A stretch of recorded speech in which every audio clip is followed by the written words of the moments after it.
Dicen que el cuerpo no miente, y el de Marco Antonio Gordiano contaba una historia que Roma nunca quiso escuchar.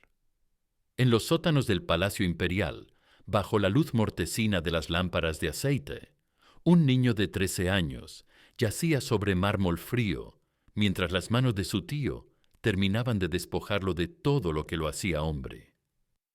La sangre empapaba la túnica púrpura, esa misma que horas antes había lucido durante la ceremonia imperial.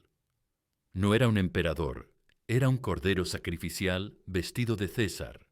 Ya no tenía reino, ya no tenía linaje, ya no tenía futuro, solo un cuerpo mutilado que debía seguir fingiendo gloria. En esa noche del año 238, Roma perdió más que a un gobernante. Perdió la última inocencia de una dinastía condenada, y Maximino, el hombre que debía proteger al heredero del mundo, se convirtió en el monstruo que devoraría el alma del imperio desde dentro.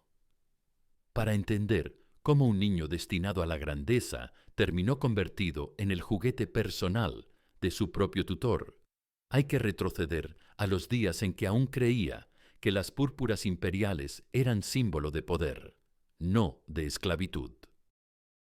Marco Antonio Gordiano, tercero, nació en enero del año 225, cuando el imperio atravesaba una de sus crisis más brutales. Era hijo de Antonia Gordiana y nieto de Marco Antonio Gordiano I, un senador africano cuyo linaje se remontaba a las raíces más nobles de la República. Desde su primer aliento, el destino imperial corrió por sus venas como una promesa y una maldición. El niño era extraordinario. A los 5 años leía en latín y griego. A los 8 dominaba la retórica. A los 10 conocía las estrategias militares de César y Pompeyo. Su cabello dorado caía en ondas perfectas sobre hombros que prometían la fuerza de un guerrero, y sus ojos azules poseían una intensidad que hacía que los adultos desviaran la mirada, incómodos. Su abuelo, Gordiano I, lo educaba personalmente en los jardines de la villa familiar. Le enseñaba historia, filosofía, el arte de gobernar. Recuerda, muchacho, le decía, la púrpura imperial no se hereda, se conquista, y una vez que la vistes, jamás puedes quitártela sin morir. Cuando Gordiano cumplió 10 años, las noticias llegaron desde África. Su abuelo y su tío Gordiano II habían sido proclamados emperadores por el Senado, pero la alegría duró apenas 3 semanas. Una mañana de marzo del 238, un mensajero llegó con noticias que helarían la sangre. Gordiano I se había suicidado tras saber que su hijo había muerto en batalla. El Senado, acorralado y sin opciones, tomó una decisión que cambiaría para siempre el destino del imperio: proclamar emperador a un niño de 13 años. La coronación se celebró en el Foro Romano un día de abril, mientras el pueblo gritaba «¡Ave César!». Entre la multitud, Cayo Julio Vero Maximino observaba la ceremonia con ojos que brillaban de codicia. Había decidido que aquel pequeño emperador no sería solo su marioneta política, sería algo mucho más íntimo. Maximino llegó al Palacio Imperial como llega la plaga: silencioso, inevitable, letal. Era un hombre de 40 años, veterano de campañas orientales, con el rostro curtido por el sol y las manos callosas de quien había matado con espada y puñal. Pero cuando miraba al niño emperador, sus ojos se suavizaban con una ternura que helaba la sangre. «Mi pequeño César», le decía mientras le acariciaba el cabello durante las reuniones del consejo. «El peso del mundo es demasiado grande para hombros tan jóvenes. Déjame ser tu padre». Los senadores aplaudían la dedicación del noble Maximino. Lo que no veían era cómo esas caricias se prolongaban más de lo apropiado, cómo esas palabras paternales se susurraban demasiado cerca del oído. Gordiano III, educado en la obediencia, aceptó la tutela con la confianza ciega de quien aún cree que los adultos protegen a los niños. Maximino se instaló en los aposentos contiguos, estableció horarios de estudio privados, reorganizó la guardia personal. Con paciencia del cazador experto, fue aislando a su presa. Los primeros meses fueron de seducción sutil. Regalos costosos, cenas íntimas en los jardines privados, conversaciones sobre filosofía y guerra. «Tienes una belleza que trasciende lo masculino», le decía. Los grandes emperadores orientales entendían que la verdadera fuerza viene de la flexibilidad. Los tratamientos médicos empezaron en el otoño del 238. Maximino llegó acompañado de un falso médico que diagnosticó una enfermedad de la sangre que requería intervención inmediata. «La condición de su majestad es delicada», murmuró el charlatán. «Si no se trata, podría afectar su capacidad de generar herederos». Esa noche, en los sótanos del palacio, el último emperador inocente de Roma fue castrado mientras su tío le susurraba que todo sería mejor cuando terminara el dolor. Cuando despertó, algo fundamental se había roto en su alma. «Ahora eres perfecto», le susurró Maximino. «Ahora eres mío». Los meses siguientes fueron una tortura refinada, una transformación sistemática que convertía al emperador de Roma en algo innombrable. Durante el día, Gordiano III cumplía funciones imperiales, recibía embajadores, presidía el Senado, firmaba decretos. Pero sus gestos se habían vuelto mecánicos, su voz sonaba hueca, como si algo vital hubiera sido drenado. Por las noches comenzaba la verdadera ceremonia del poder. Maximino llegaba con túnicas de seda oriental, cosméticos egipcios, ungüentos perfumados que transformarían al César en algo que satisficiera sus perversiones. Los emperadores orientales entendían la belleza total, murmuraba mientras obligaba al niño a vestirse con ropas femeninas. «Tú serás más hermoso que todos ellos». Pintaba sus labios con carmín, delineaba sus ojos con antimonio, perfumaba su cabello con esencias, le colocaba pulseras de oro en muñecas que guardaban cicatrices de las primeras resistencias, collares de perlas que ocultaban marcas en el cuello delicado. La túnica púrpura era reemplazada por sedas transparentes. Gordiano aprendió a permanecer inmóvil durante estas ceremonias, con la mirada perdida. Había desarrollado la capacidad de separar su mente de su cuerpo, pero incluso en ese estado, su mente de estratega comenzó a trabajar. Si no podía resistir físicamente, tendría que convertirse en algo más peligroso que una víctima.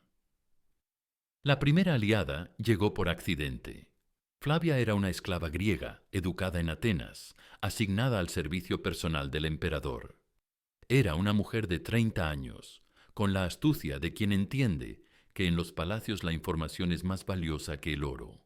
Había notado las extrañas idas y venidas de Maximino, las ojeras del emperador. Una mañana encontró una túnica femenina escondida bajo el colchón, manchada con sangre y lágrimas secas. Sus manos temblaron al tocar la seda, no de miedo, sino de furia. «Mi señor», susurró mientras limpiaba las marcas de los cosméticos. «Yo también fui propiedad de hombres crueles, pero siempre hay una forma de recuperar lo que nos han quitado». «¿Qué propones?», murmuró Gordiano. «Que documentemos todo, cada noche, cada abuso. Los monstruos dependen del secreto». El plan se gestó durante el invierno más crudo que Roma había conocido en décadas. Mientras la nieve cubría los 7 colinas, en los pasillos del Palacio Imperial, se fraguaba una conspiración que cambiaría para siempre el equilibrio del poder. Gordiano, ahora de 16 años, había desarrollado una paciencia que no correspondía a su edad. Flavia había documentado meticulosamente cada una de las 347 noches de abusos.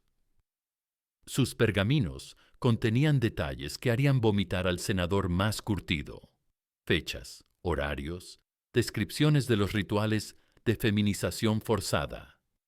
Pero necesitaban testigos, necesitaban una confesión pública. La oportunidad llegó con las celebraciones del nuevo año. Maximino decidió organizar una cena privada para agasajar a los amigos más íntimos del emperador. Invitó a 20 senadores y al propio Gordiano. Lo que Maximino no sabía es que Gordiano había corrompido a 3 invitados con información. Lucio Balbo tenía un hijo de la misma edad del emperador. Cayo Rufo había perdido a su sobrino en circunstancias similares. Marco Silano había comenzado a sospechar de las actividades nocturnas del palacio. La noche del banquete, el emperador llegó vestido con la túnica púrpura tradicional, pero llevando oculta una segunda prenda, una de las túnicas femeninas. Flavia lo siguió, cargando pergaminos que parecían contener poesías. Cuando los senadores mostraron signos de embriaguez, Maximino anunció: «Nuestro joven emperador conserva esa belleza especial que lo hace único. ¿No les parece hermoso verlo como lo veo yo en nuestras sesiones privadas?» El silencio fue denso como el plomo.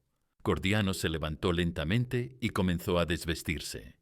Pero entonces, en lugar de someterse, se irguió con una dignidad que transformó su desnudez en acusación. «Sí», dijo con voz que resonó, «mírenme bien. Mírenme cómo Maximino me ha obligado a aparecer durante 3 años». Se puso la túnica femenina.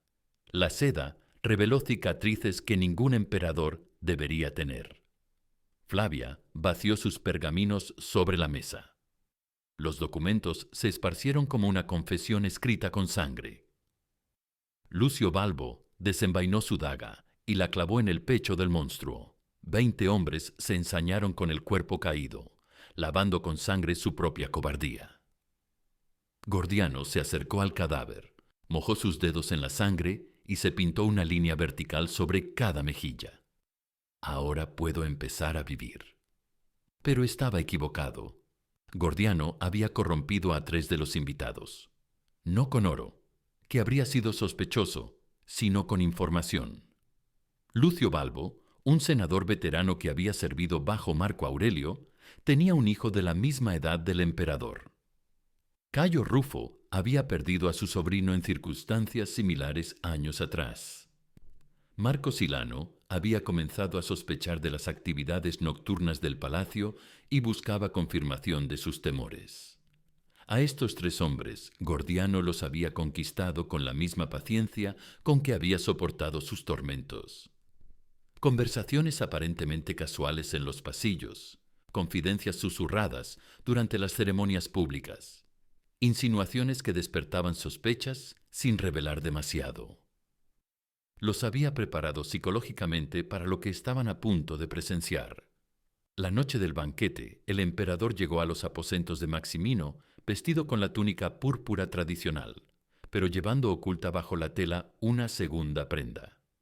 Una de las túnicas femeninas que su abusador le había obligado a usar durante años. Flavia lo siguió a distancia, cargando una cesta de pergaminos que parecía contener poesías para el entretenimiento nocturno. La cena comenzó con normalidad. Vino de Falerno, ostras del Adriático, faisanes rellenos de especias orientales. Los invitados alabaron la generosidad del anfitrión, la belleza del emperador, la prosperidad del imperio bajo tan sabia tutela. Maximino sonreía y servía personalmente las copas, añadiendo ocasionalmente gotas de una sustancia que hacía que el vino supiera más dulce. Cuando los senadores comenzaron a mostrar signos de embriaguez, Maximino se levantó de su lugar y caminó hacia donde se sentaba Gordiano. Le puso las manos en los hombros con esa familiaridad que había desarrollado durante años de impunidad, y anunció con voz pastosa: «Amigos míos, nuestro joven emperador ha crecido tanto, pero conserva esa belleza especial que lo hace único entre todos los césares. ¿No les parece que sería hermoso verlo como lo veo yo en nuestras sesiones privadas?» El silencio que siguió fue denso como el plomo. Algunos invitados se miraron incómodos. Otros fingieron no haber oído, pero Lucio Balbo, Cayo Rufo y Marco Silano se pusieron rígidos en sus asientos. Era la confirmación que habían estado esperando. Gordiano, manteniendo la máscara de sumisión que había perfeccionado durante años, se levantó lentamente y comenzó a desvestirse. Primero la túnica púrpura, luego la túnica interior, hasta quedar desnudo ante la mirada lasciva de su torturador y la incredulidad creciente de los testigos. Pero entonces, en lugar de someterse como había hecho 1000 veces antes, se irguió con una dignidad que transformó su desnudez en acusación. Sí, dijo con voz que resonó en el silencio mortal. Mírenme bien.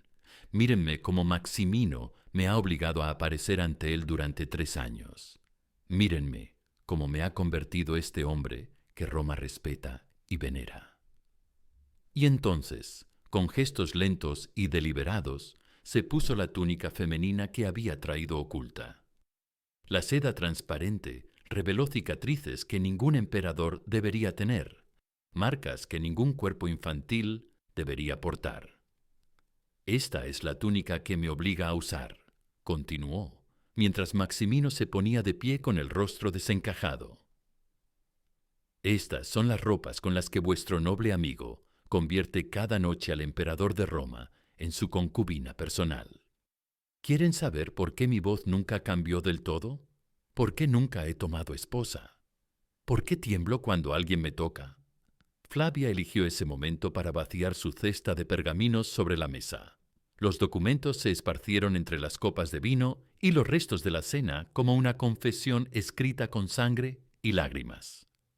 Los senadores más cercanos pudieron leer fechas, descripciones, detalles que confirmaban lo que sus ojos se negaban a creer. Maximino intentó negar, intentó explicar, intentó convertir la acusación en calumnia, pero su propia embriaguez lo traicionó y comenzó a confesar detalles que solo el culpable podría conocer. Habló de la deliciosa sumisión del emperador, de las noches de placer compartido, de la educación especial que había diseñado para el niño. Lucio Balbo fue el primero en levantarse. Sin decir palabra, desenvainó la daga ceremonial que todos los senadores llevaban y la clavó en el pecho del monstruo. Cayo Rufo y Marco Silano lo imitaron inmediatamente. Pero fueron los otros invitados, esos que habían sospechado durante años pero habían elegido el silencio cómplice, quienes se ensañaron con el cuerpo caído. Maximino murió destrozado por las dagas de 20 hombres que necesitaban lavar con sangre su propia cobardía. Gordiano permaneció inmóvil durante la carnicería, aún vestido con la túnica de seda que había sido su mortaja simbólica durante años. Cuando todo terminó, cuando el piso de mármol se había teñido de rojo y el aire olía a muerte y vino derramado, el emperador se acercó al cadáver de su torturador. Se arrodilló junto al cuerpo, mojó sus dedos en la sangre tibia y se pintó con ella una línea vertical sobre cada mejilla. Ahora, murmuró para sí mismo, puedo empezar a vivir. Pero estaba equivocado. La venganza había llegado, pero la liberación no. Los 3 años que siguieron a la muerte de Maximino fueron los más extraños en la historia del Imperio Romano.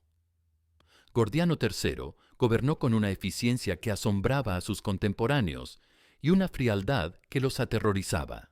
Reorganizó las legiones, reforzó las fronteras, negoció tratados que aseguraron décadas de paz.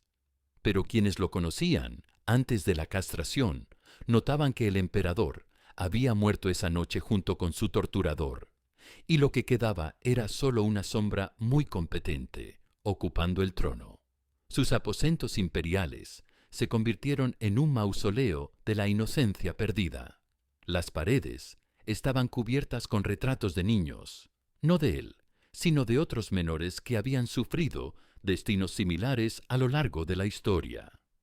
Esclavos capturados en guerras, hijos de gladiadores, víctimas de los poderosos cuyas historias nadie había documentado.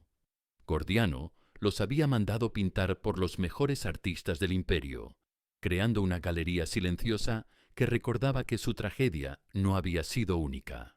Flavia se había convertido en algo más que una aliada. Era la guardiana de la memoria, la única persona en el mundo que conocía la historia completa.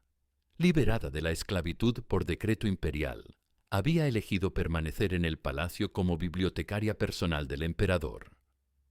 Sus pergaminos, ahora cuidadosamente preservados en cofres de marfil, se habían convertido en el testimonio más detallado de abuso de poder que existía en el mundo antiguo. Pero la liberación física no había traído sanación espiritual. Gordiano desarrolló rituales nocturnos que preocupaban incluso a sus servidores más fieles.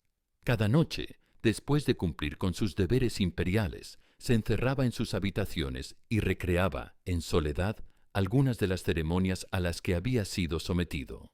Se vestía con túnicas femeninas, ahora por elección, no por coacción, se pintaba el rostro, se perfumaba el cabello, pero en lugar de someterse a otro, permanecía inmóvil frente a un espejo durante horas, observando su reflejo como si tratara de entender qué había quedado del niño que una vez fue. Los médicos más sabios del imperio fueron consultados discretamente. Algunos hablaban de melancolía persistente, otros de disociación del alma, pero ninguno podía ofrecer cura para heridas que habían sido infligidas en partes del espíritu que no tenían nombre.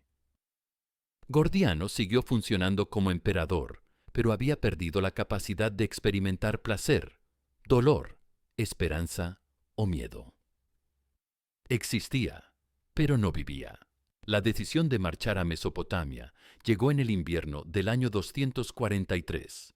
Los partos habían reanudado las hostilidades fronterizas, y el Senado esperaba que el emperador enviara a sus generales a restaurar el orden. Pero Gordiano anunció que lideraría personalmente la campaña.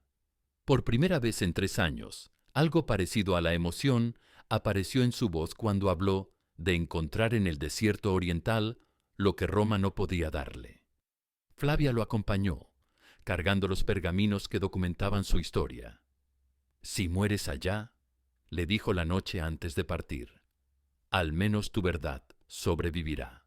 Los niños del futuro sabrán que no fueron los únicos, que alguien documentó el horror y luchó contra él». La campaña mesopotámica comenzó con éxitos militares que recordaron a los grandes conquistadores. Gordiano demostró ser un estratega brillante y un líder que inspiraba lealtad ciega en sus soldados. Pero quienes lo conocían notaban que luchaba con una reckless desesperación, como si buscara algo más definitivo que la victoria. La batalla final ocurrió cerca de Mexique, en febrero del año 244. Gordiano dirigía personalmente la carga de caballería contra las líneas enemigas cuando una lanza parta atravesó su pecho. Cayó de su caballo en territorio enemigo, lejos de sus soldados, mientras el sol del desierto teñía de oro su sangre sobre la arena. Los cronistas oficiales escribieron que murió como un héroe, defendiendo las fronteras del imperio. Pero Flavia, que había observado la batalla desde una colina cercana, sabía la verdad. Gordiano III había cabalgado directo hacia las lanzas enemigas no por valor, sino por cansancio. Había encontrado finalmente la liberación que 3 años de venganza no le habían dado. Tenía 19 años. Había sido emperador durante 6, víctima durante 3, fantasma durante otros 3. Su cuerpo fue embalsamado según los ritos orientales y enviado de vuelta a Roma, donde recibió un funeral que duró 8 días. Pero su alma había encontrado la paz en las arenas de un desierto que no pertenecía a ningún imperio. Con él murió el último emperador que había conocido la inocencia antes de conocer el poder. Y en los pergaminos de Flavia quedó preservada para la eternidad la historia de cómo Roma devoró a sus propios hijos. Siglos después, cuando los historiadores escribieron sobre el reinado de Gordiano III, omitieron cuidadosamente los detalles más oscuros de su historia. Hablaron de sus victorias militares, de su administración eficiente, de su muerte heroica en batalla. Pero guardaron silencio sobre los pergaminos de Flavia, sobre las noches del palacio, sobre la transformación de un niño emperador en víctima y luego en fantasma.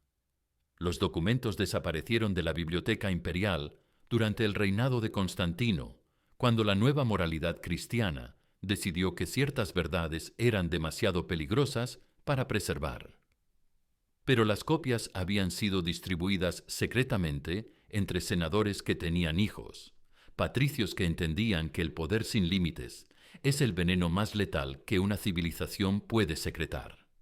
Durante la Edad Media, cuando los monjes cristianos reescribían la historia de Roma, Gordiano III fue presentado como un emperador modelo, joven, piadoso, virtuoso, muerto en defensa de la fe. La ironía era perfecta. El niño que había sido feminizado por la fuerza se convirtió en símbolo de masculinidad cristiana. Pero la verdad tiene forma de filtrarse a través de las grietas del tiempo.